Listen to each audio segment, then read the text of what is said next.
Welcome, everybody, to That Yearbook Podcast with those yearbook people.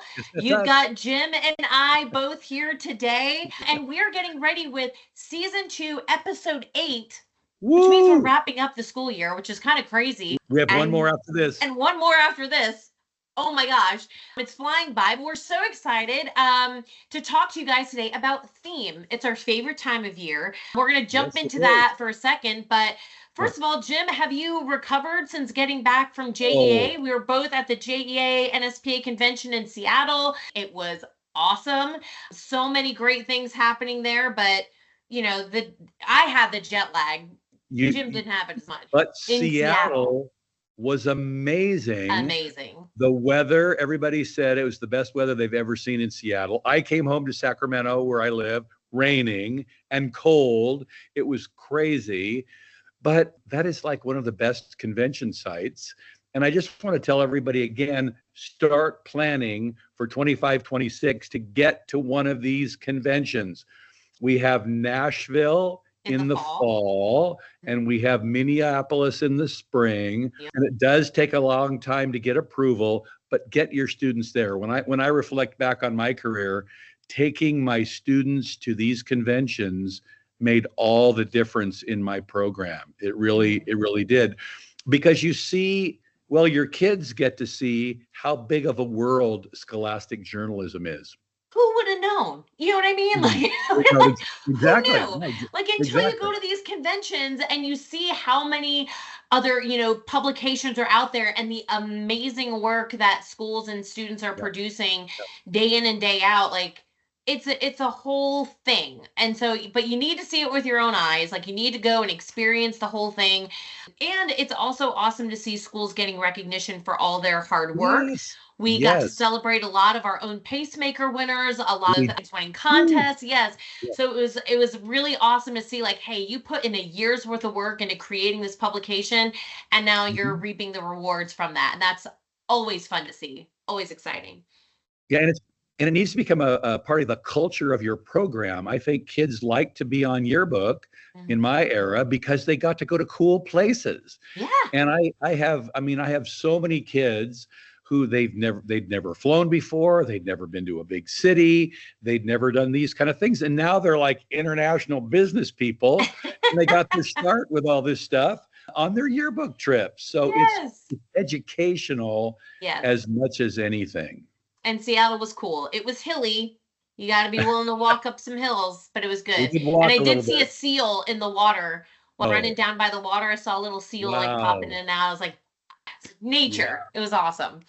We ate some good food. We had some fun. I went to a baseball game. You saw a jazz singer. I did. It was great. So just checked a bunch there. But we're tired. And we're just be ready to be exhausted. Yeah. But we're not that exhausted because we're excited to talk about theme today. This really is my favorite time of year. I think I said the same thing about trends because it's all this like brand new, clean slate. Everything we've done this year, like we can put to bed, and it's time to throw that all off and try something completely different. And the same is true for theme. This is the time of year where, and let's be honest, I know this is the time where everybody just wants a break. Everyone's like, listen, Jim and Sabrina, calm down. I'm done. That's fair. I get it. It's fine. Give your kids a break, have some fun, play some games, just like veg for a hot minute. But then also now's the time to start your theme conversation, which means we don't have to dive headfirst into like creating the whole book, but we should start chit-chatting about it a little bit. Yeah.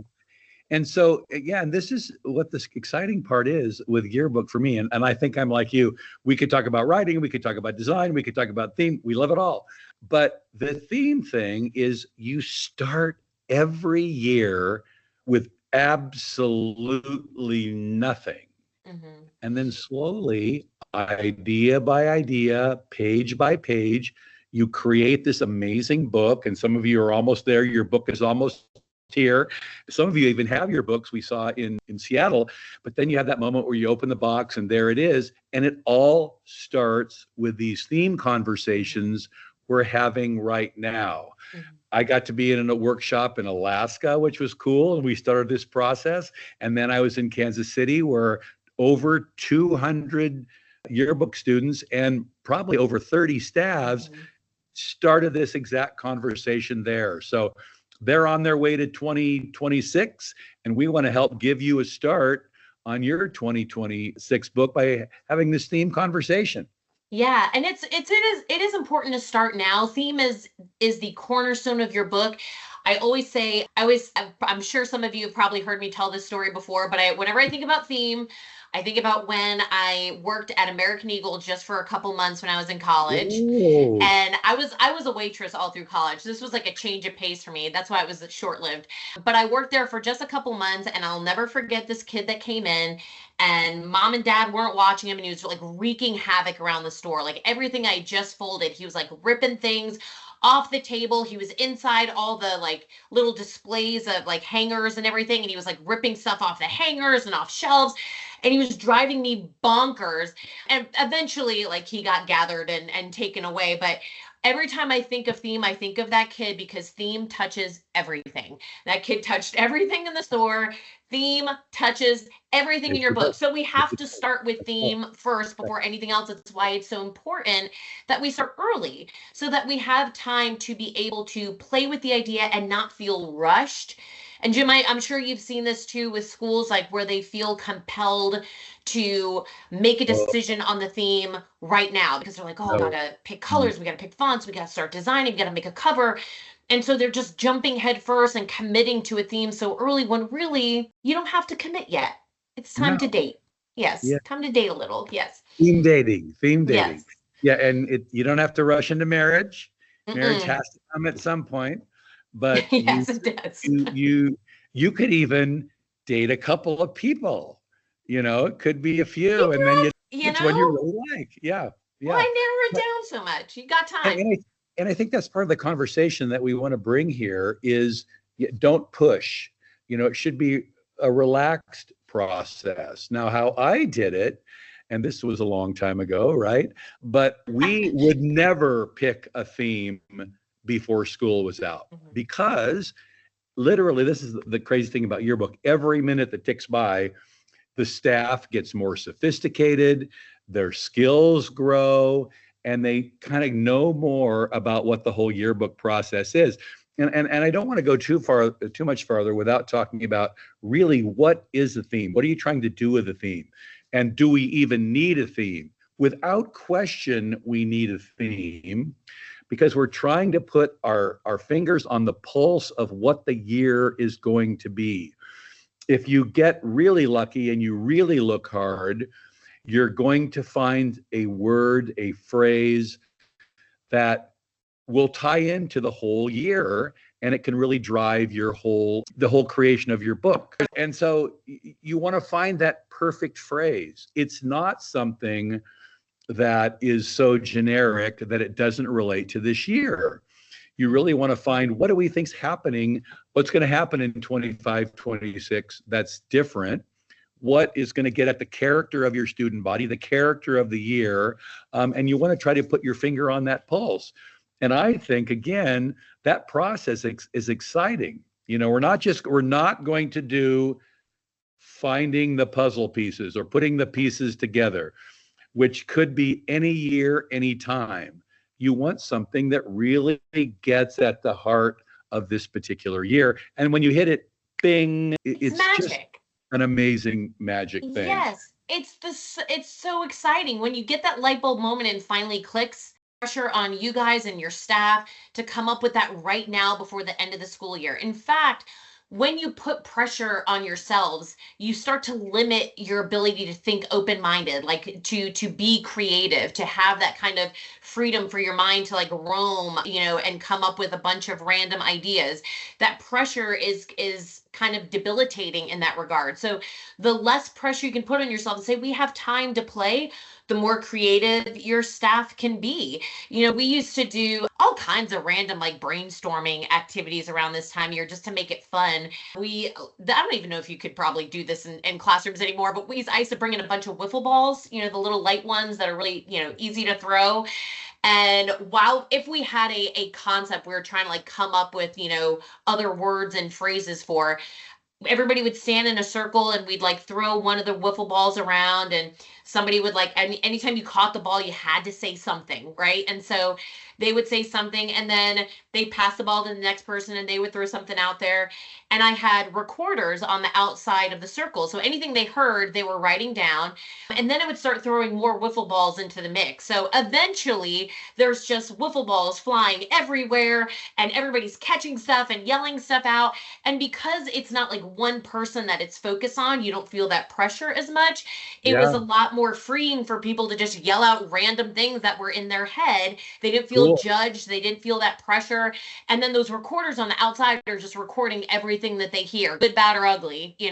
A lot of stuff we probably would never, ever, ever use, but there was some good stuff that comes out of that too. So when you take that pressure off, you've got so many more opportunities to be creative and think of things you probably wouldn't think of otherwise, Yeah, and sometimes just that conversation, we always tell students to just talk about what the year is going to be like. Talk about some things that you guys are saying in your classroom and that you're hearing.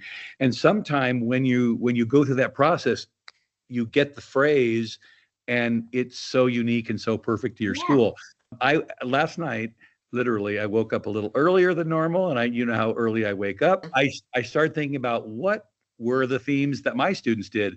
35 themes. How many of my 35 themes can I remember? Quite a few, actually. But I went back to the ones that really were meaningful. One of my favorites, we decided in 1991, that was a while ago, we decided we wanted to not do a school color book. And we came up with this dual theme. The first part was, some things never change. And then we came up with this idea, let's put a slip cover or let's put a paper cover where we have it in school colors. Then you get the best of both worlds. Then under that was going to be the totally non-yearbook colors, school colors cover. And the second theme was never say never. Some things never change, never say never. It was the perfect way to make that change. And we never had to go back to that again. We had another one where we went to the block schedule. Back to square one was the theme they came up with. And that was perfect. We had 4 sections and we had 4 little blocks to go with our 4x4 blocks. So you can hit it really beautifully if you think. But again, as Sabrina said, keep it casual. Just talk. And you can go to magazines too. You can look other places, but start that theme conversation. Talk to other people on campus. Like sometimes we have to get out of our little yearbook world and almost do a little like ground research, get out there, talk to administrators. They might know stuff that's happening next year that you're not aware of yet. Talk to coaches, talk to other teachers, heads of clubs. You don't have to give them any idea about what you're thinking theme wise if you do have an idea, but it helps to get their perspective because they're not thinking like yearbookies right now. Like they're just telling you what's happening. Sometimes they're going to give you ideas in and of itself. And then think about what's going to be the most relatable and relevant to your student body. Something that people are going to connect to, how kids talk nowadays, like what are phrases that people are going to identify with. I mean, we did a theme called Paradox. No one understood it. Did you? Well, no one got it at our school. And because of the way we designed it, it kind of looked like we were using the X for the 10-year anniversary. And so then it kind of looked like Parado X. No one understood it. No one got it. And I was like, we missed the mark here. People are, that's not, how often are you bringing up the word paradox in your day-to-day language? Like not all the time. So these are things we want to think about, but when we have the time now to brainstorm and talk through those things, that's where we give ourselves the opportunity to go that route and go, is anybody really going to get this? Is this really, yes, Right. is this really the best way to tell this story? Give yourself time to talk those things through so that we can land on the best possible storytelling theme for 2026. One of my favorite themes from 2024 came from a school in the Kansas City area that I thought was brilliant. And I didn't quite get it at first. And when you have a theme when adults are not quite getting it, but everybody understands what it is, picks or it didn't happen. I love that because it's a phrase that every student knows from their Instagram. Mm-hmm. And there it was. And it was perfect. And it was a very visual book, but it just and an award winner. An award winner for sure. And when I first heard it, I went, oh. And then when I got it explained to me in more detail where it came from, it was perfect. It was absolutely perfect. And that's the kind of thing you want to go for. Yeah. And this is the other thing I would say is I often around this time of year, we kind of want to run to the visual stuff first. I feel like that's where we always go because it is the fun stuff, right? We want to look at fonts and color palettes and all the things in the trends video that Steph Stryker talked about in our last training video and podcast, which was amazing. If you have not seen that, go back and watch that one. But like that is the fun, exciting stuff. We want to see all those visual things. And then we get attached to a look. And then we're trying to find a verbal phrase or theme phrase that goes with it. Is it possible? Sure. It's not impossible to do it that way, but it is a lot harder to do it that way. So that is another thing, like as we're getting into this fun time of year where like anything's possible, really try to like control yourselves into diving headfirst into all the visual stuff and go, let's just chat for now. Let's just talk. Yeah. We don't need to look at stuff. We don't need to hunt through a bunch of visual things yet. We just want to have a little theme chat. But let's do that before we go down any of those other roads to make sure we're really landing on the best idea. But we're always going to tell you words come first. And after the words, you start developing the story that go along with those words. And you're always trying to figure out, does that really fit the character of that particular year, 25, 26. So, but graphics don't come first, colors don't come first, words come first. No. And it's going to make the development of your book so much easier if you have that thread that you can carry through from start to finish. Oh man, Jim, how many times have I been talking to a school and I say, oh, like, tell me about your theme. And they're like, oh, our theme is circles. Like, we're going to use circles this year. Like, not a theme, friends. No. Like, that is a graphic and circles are hard to work with, but that is not a theme. So we want to hear, what is that story? What are those words? What's the message we're trying to send way before we ever get into all that visual stuff?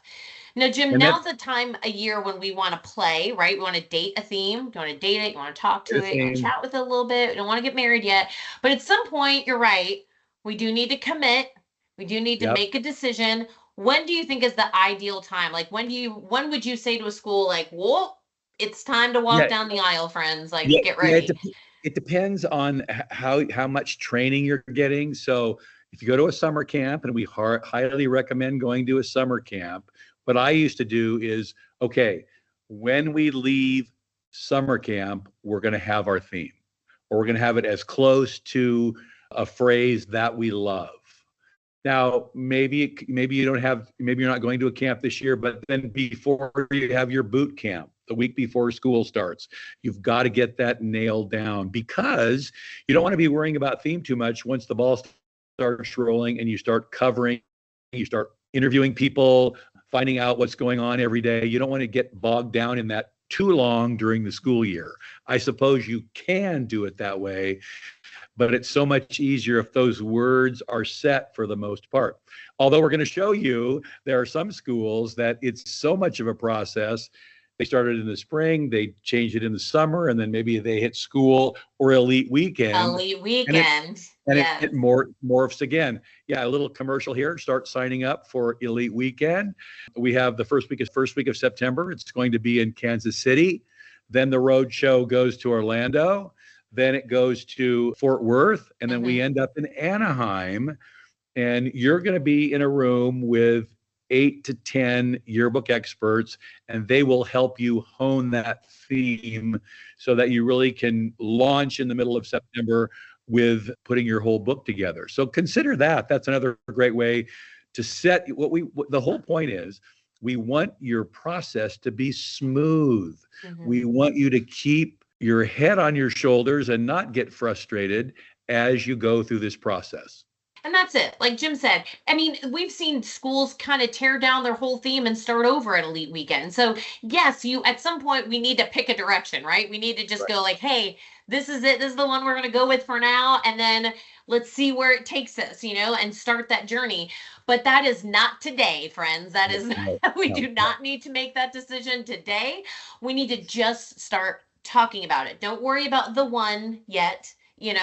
Just start the conversation and enjoy having fun with it, because that's why this time is so great. We don't have that pressure on us that we'll have at the end of summer and in the fall when it's like, okay, we got to really start developing things now.